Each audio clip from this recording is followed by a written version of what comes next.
Hey guys, welcome to today's video. I am going to be getting ready to bring some plants back inside, like into my home from being outside for all summer. It's getting quite cold at night here, and it's actually really cold here today, like that's why I'm wearing like a long sleeve, but it's kind of annoying because next week it's actually going to be like really hot outside and really sunny, but honestly, like at this point I'm bringing the plants in almost every single night because it does get really cold. So I'm just going to prepare them to come back in for like the fall, winter and spring. So I've already done this already, like I've already filled this up, but this is essentially some like homemade insecticide that I use. So what goes in it is Castile Soap, and I'll actually grab it. I'll go grab it and I'll show you the products that I use.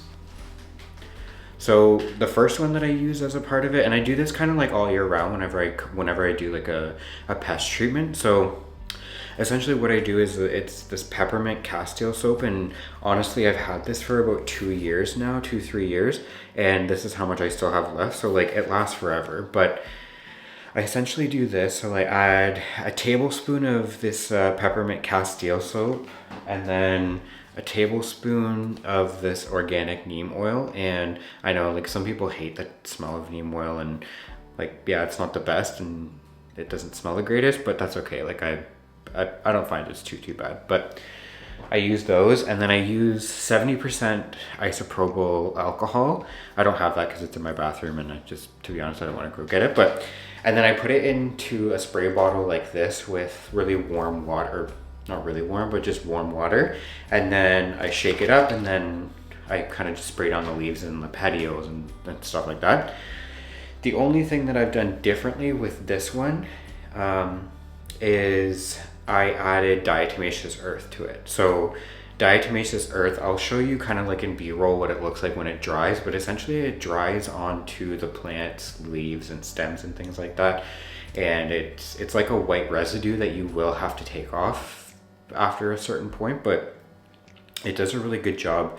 Once it dries on the plant, it's kind of gruesome, but I think it's like made up of like crushed up rocks, and then essentially when some soft-bodied pests come in contact with it, then it basically like, it's like little shards of glass, and it kind of shreds them. And I don't know, I'll link one of the reels down below from Aaron from Bios Nutrients, because he was the one that actually taught me, or like he has reels teaching people exactly what Diatomaceous Earth does and like what it is. So I'll link that down below. But yeah, so I put that in here. And then one thing you have to keep in mind when you're doing that too, and you're using Diatomaceous Earth in almost like a liquid form, is you have to keep shaking it as you spray it down. But yeah, I'm going to take this outside, and then I am going to spray down all of the plants that I'm going to be bringing in. And then I'm probably going to keep them, I don't know if I'm going to keep them outside tonight because it is going to be cold, but I may just keep them in like my shower downstairs, like in the bathroom that I don't use in my house. I might just keep them down there because I do want to keep them separated from the rest of my plants for now. But the idea is that like there's some space back here on this dresser here that I want to add some of my succulents to, and then I have my Monstera Thai constellation out there. So yeah, okay, I'm gonna go spray this down, and yeah, we'll go from there.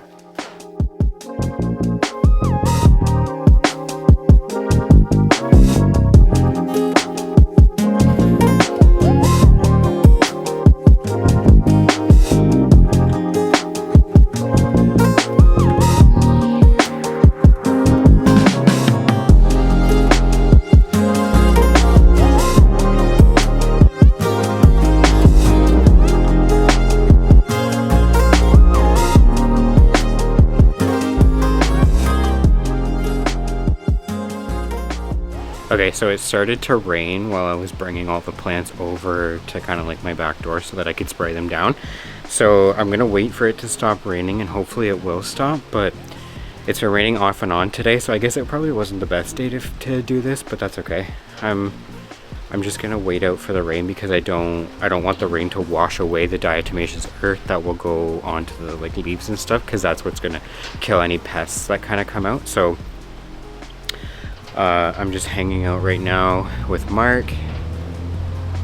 Sorry for the background noise, but I just brought Mark out here, and yeah, it's really chilly, and I hope the wind isn't getting caught into the mic, but yeah, I'm gonna wait for this rain to finish. I'm just gonna wait for it to do its own thing, and then I'm gonna spray down the plants. The growth that I got this summer was basically from here to here. You can see because there's skinnier growth down here. I think that's what happened. Well, it was like the not growing season, so I got it to about here, and then it gave me this little bit of growth during the like fall, spring, and winter, and then this was all this summer, and you can see it's kind of like thicker and like a little bit more blue. So yeah, it got some good growth out here this season. Okay, so the sun came out for a second. It's still kind of raining, but I went to the front as well, and then I got this Hoya carnosa. This was hanging out kind of near my front door, so it was outside all summer. It grew a lot. It got really bushy, but there's some small leaves. I don't know if I'll be able to show you, and I don't really want to touch them, but there's some smaller leaves that kind of, I don't know if it's pest damage or something from some of my other garden plants that it was kind of near, but I'm definitely going to be spraying this one down and putting it somewhere else, because this was the one that also had aphids last year when I brought it in, so it was infested. So I'm just going to be spraying this one down a few times, and then probably keeping it in a spot that won't get as much light, but that's just going to be for the short term until I figure out where I can put it, and until I can put it near my other plants too. But yeah, this one also grew so much this summer. So these are all of the plants that were outside this summer. So my jade's right there, my variegated golem, and then regular jade, my monstera constellation, my Hoya carnosa, I can't remember this one because it's way too long, and then those two succulents there, the booby cactus, my Cycnicus cooperi orchid, and then my umbrella tree. So the sun's coming out finally, but I don't trust it, so what I'm probably going to do is just take them down in groups into the shower because it's not that big, and then I'm going to spray them down there.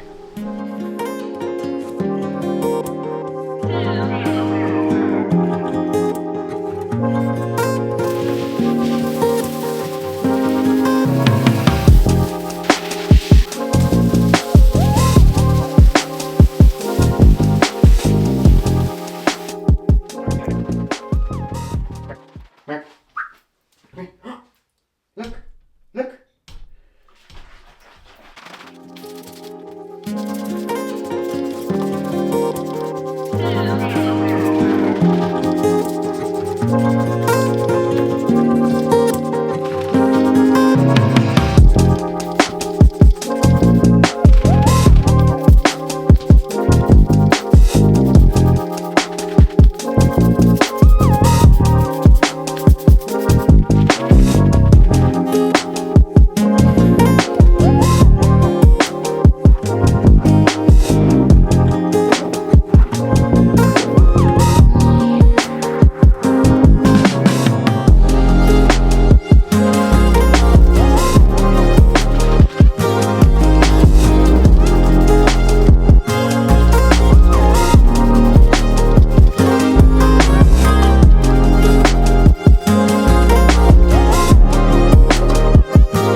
Okay, so this is everyone that's coming in for the fall slash winter. I have everyone sitting in this shower here, and what I'm gonna do is I've sprayed them all down. Now I'm just gonna I'm just gonna close the door and then honestly just leave them in here maybe for like a day or two to dry off, and then I don't know, then I might put them back in their places, but I just want to make sure that there's no pests on here before I kind of introduce them back to the rest of my collection. So I know it's like cold outside today, but I am like absolutely sweating right now. So this is definitely a workout getting plants ready to bring back in for the fall. So, all right, now it's time to let them dry.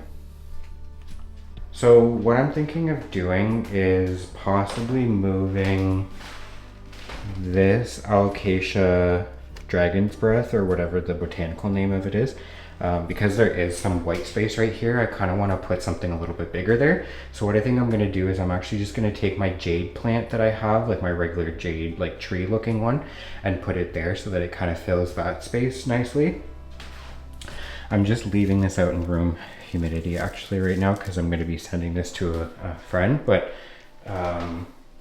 yeah, so, and then the smaller ones I can probably litter them throughout here, and like my Codex plants soon, like they'll start to lose their leaves, so I can put them away for the winter. But like you can see specifically this one right here, like it's starting to like yellow and spot and stuff, so I'll probably end up just like snipping this at the base, and then what I do is I put them in a drawer, but until they start sprouting again. And then yeah, I'll put the smaller ones.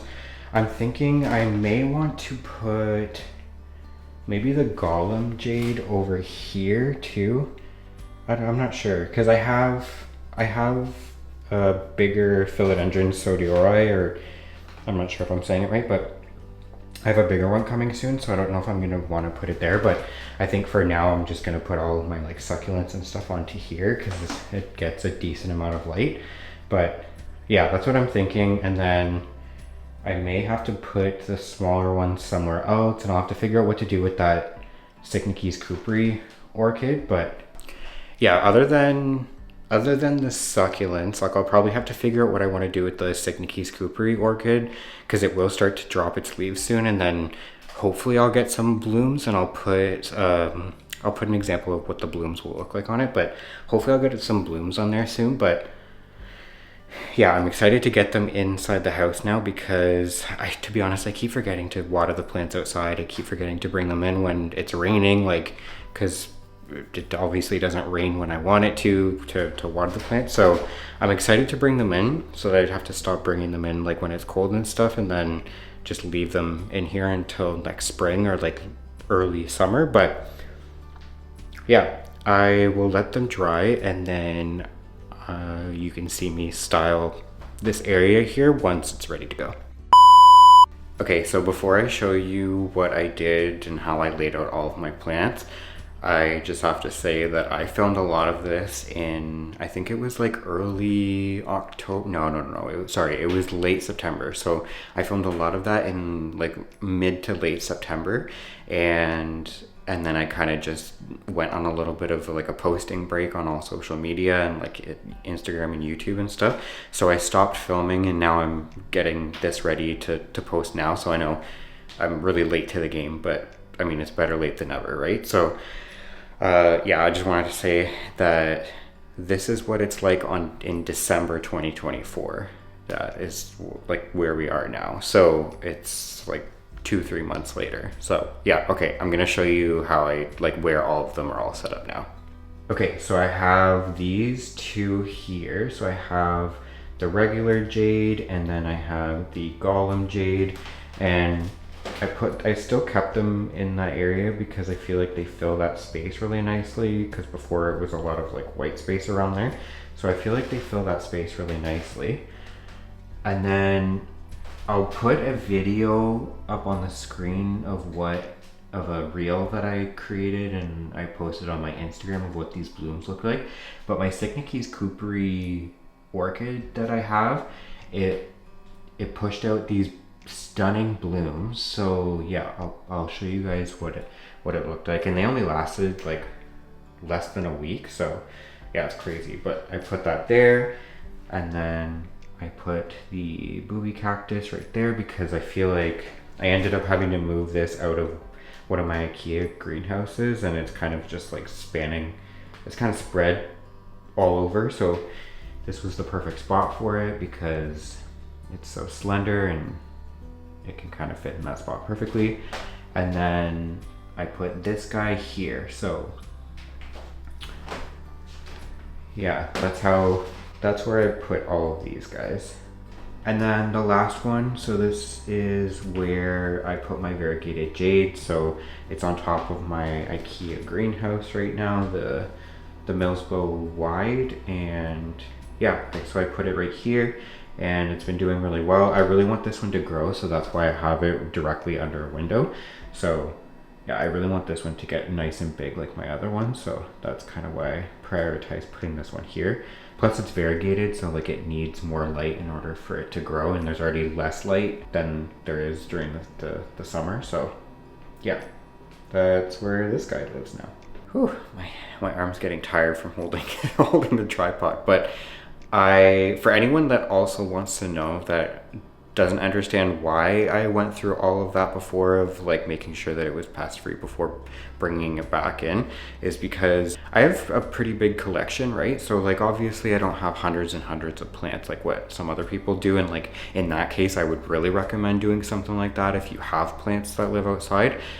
But I don't want to introduce new pests to my plants that I have inside, because 9 times out of 10 the plants that are inside are a little bit more expensive when it comes to my collection, and the ones that go outside are like the cheaper like succulents and things like that. So I wouldn't want to risk introducing anything like that to my collection inside. So that's just why I do this, and that's why I go through like all of the tedious steps of doing that, because it's just easier than having to deal with an entire outbreak of pests. Okay, well, I'm filming this outro so far in advance, like in December, like what I said before.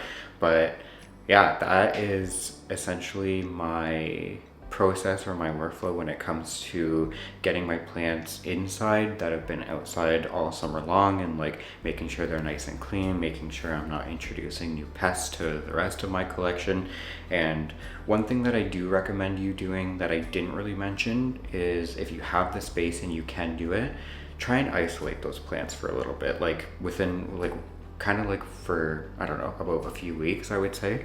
Try to isolate them as much as possible, because one thing that I didn't mention here is that my Hoya carnosa, when I did bring it in, even after doing all of that, there were still aphids again this year. So I went into the spare bedroom where I put a lot of those plants at first, and I saw my Hoya carnosa that there were aphids, like it was infested on one of the vines. So like, it's always good to, even if you go through precautions like that, it's always good to isolate them for a little bit if you don't want to. I mean, I don't think anybody wants to introduce pests to the rest of their collection, but that's what I would recommend. So yeah, so hopefully this was helpful, and hopefully this will become more of a resource for you next fall when you are bringing in plants, and hopefully you learned something new.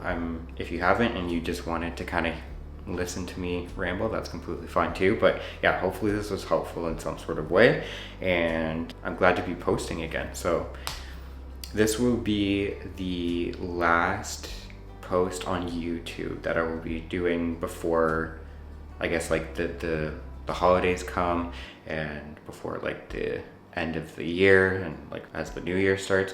So I truly want to thank everybody that is subscribing to my channel, and just Merry Christmas, Happy Holidays, and have a great New Year, and see you in the next video. Bye guys.